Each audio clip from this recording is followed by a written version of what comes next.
पाठ प्रज्ञा ग्रंथ अध्याय 2 पद संख्या 23 से अध्याय 3 पद संख्या 9 तक। ईश्वर ने मनुष्य को अमर बनाया, उसने उसे अपना ही प्रतिरूप बनाया। शैतान की ईर्ष्या के कारण ही मृत्यु संसार में आई है। जो लोग शैतान का साथ देते हैं वे अवश्य ही मृत्यु के शिकार हो जाते हैं। धर्मियों की आत्माएं ईश्वर के हाथ में है, उन्हें कभी कोई कष्ट नहीं होगा। मूर्ख लोगों को लगा कि वे मर गए हैं। वे उनका संसार से उठ जाना घोर विपत्ति मानते थे और यह समझते थे कि हमारे बीच से चले जाने के बाद उनका सर्वनाश हो गया है। किंतु धर्मियों को शांति का निवास मिला है। मनुष्यों को लगा कि धर्मियों को दंड मिल रहा है, किंतु वे अमरत्व की आशा करते थे। थोड़ा कष्ट सहने के बाद उन्हें महान पुरस्कार दिया जाएगा। ईश्वर ने उनकी परीक्षा ली और उन्हें अपने योग्य पाया है।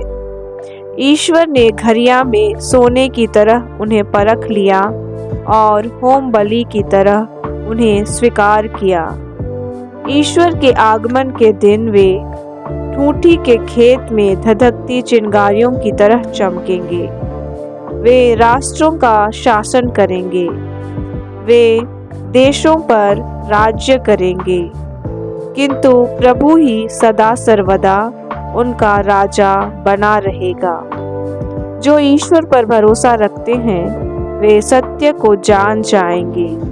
जो उनके प्रति ईमानदार हैं वे बड़े प्रेम से उसके पास रहेंगे, क्योंकि जिन्हें ईश्वर ने चुना है वे कृपा तथा दया प्राप्त करेंगे।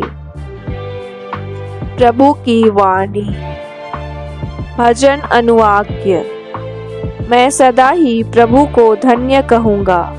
मेरा कंठ निरंतर उसकी स्तुति करता रहेगा।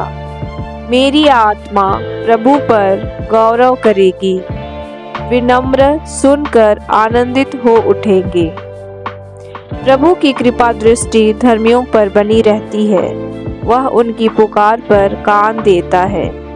प्रभु कुकर्मियों से मुंह फेर लेता है और पृथ्वी पर से उनकी स्मृति मिटा देता है।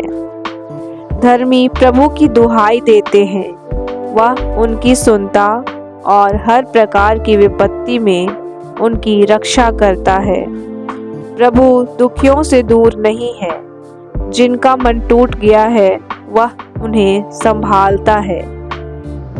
जय घोष, हालेलुया। यदि कोई मुझे प्यार करेगा तो वह मेरी शिक्षा पर चलेगा।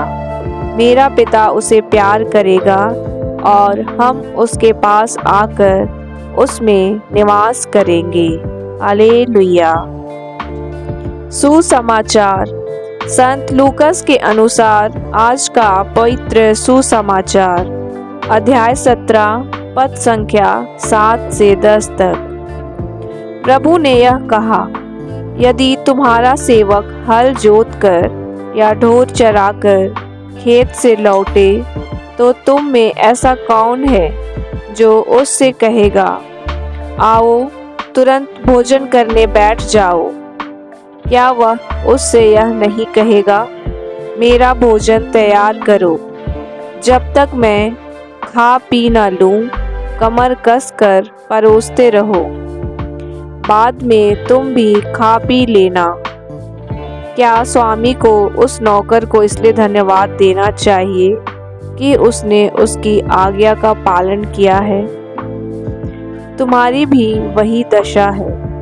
सभी आज्ञाओं का पालन करने के बाद तुमको कहना चाहिए, हम अयोग्य सेवक भर हैं, हमने अपना कर्तव्य मात्र पूरा किया है। प्रभु का पवित्र सुसमाचार।